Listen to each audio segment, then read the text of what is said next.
Book 2, Chapter 6, The Work of 15 Days.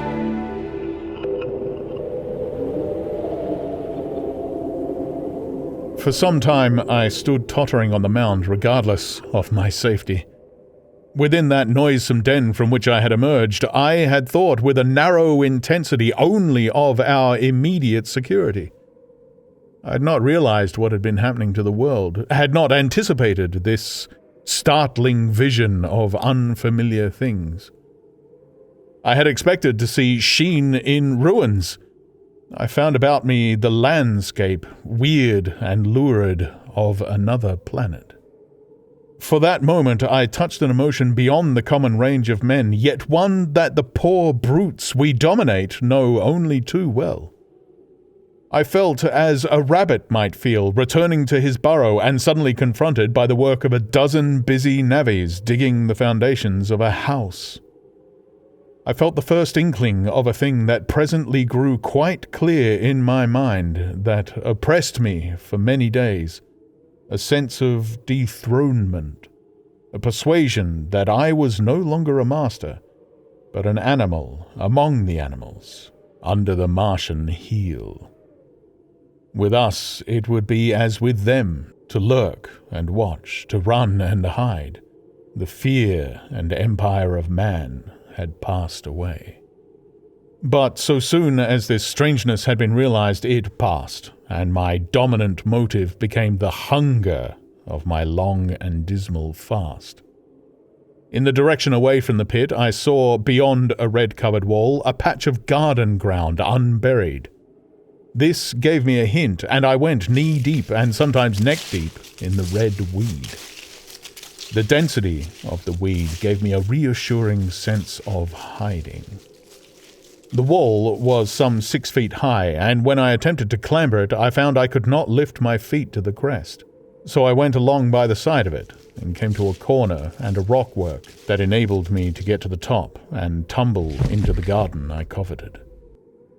Here I found some young onions, a couple of gladiolus bulbs, and a quantity of immature carrots, all of which I secured, and, scrambling over a ruined wall, went on my way through scarlet and crimson trees towards Q. It was like walking through an avenue of gigantic blood drops, possessed with two ideas: to get more food, and to limp as soon and as far as my strength permitted, out of this accursed unearthly region of the pit.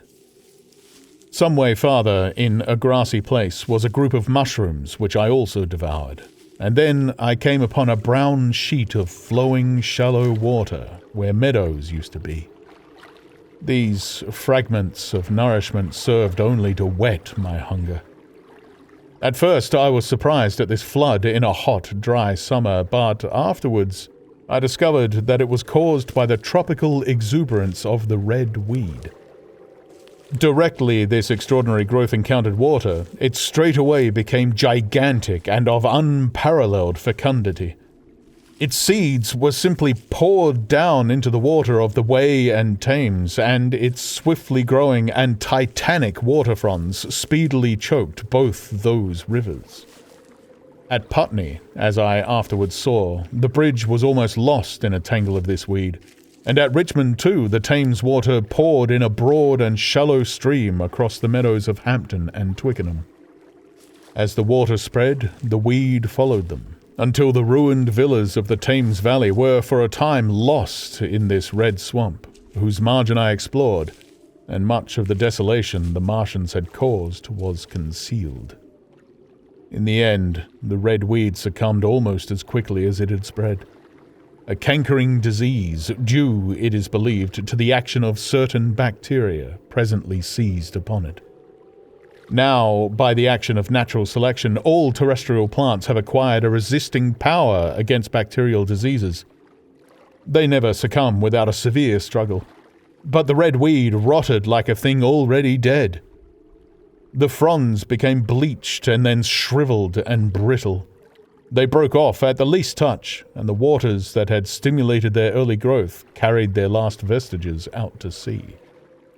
My first act on coming to this water was, of course, to slake my thirst.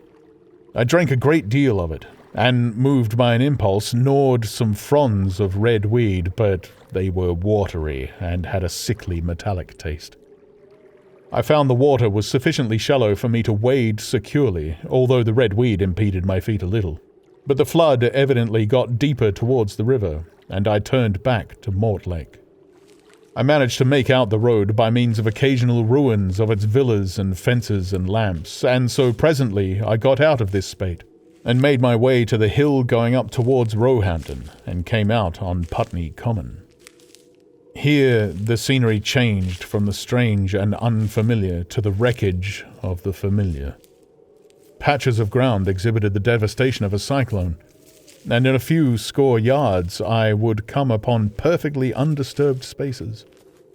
Houses with their blinds trimly drawn and doors closed, as if they had been left for a day by the owners, or as if their inhabitants slept within. The red weed was less abundant. The tall trees along the lane were free from the red creeper. I hunted for food among the trees, finding nothing, and I also raided a couple of silent houses, but they had already been broken into and ransacked.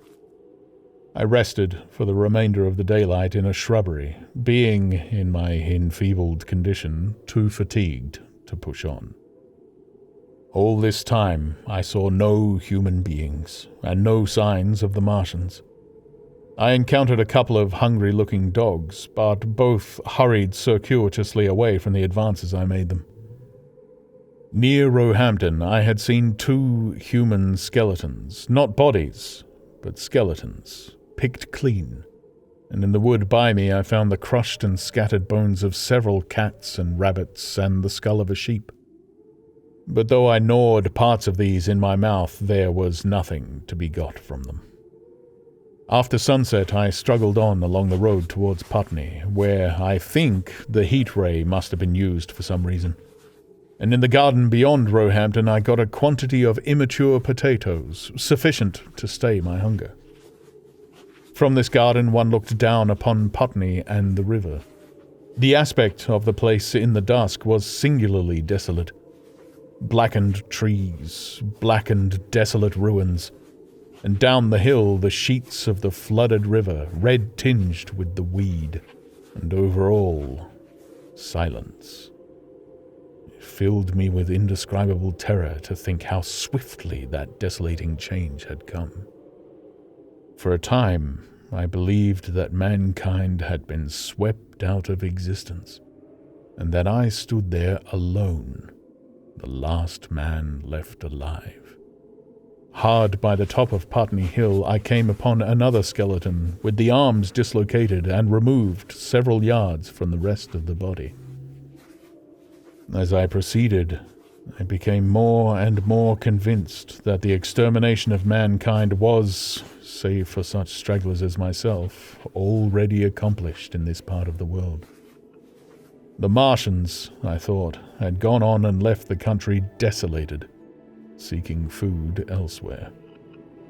Perhaps even now they were destroying Berlin or Paris, or it might be they had gone northward.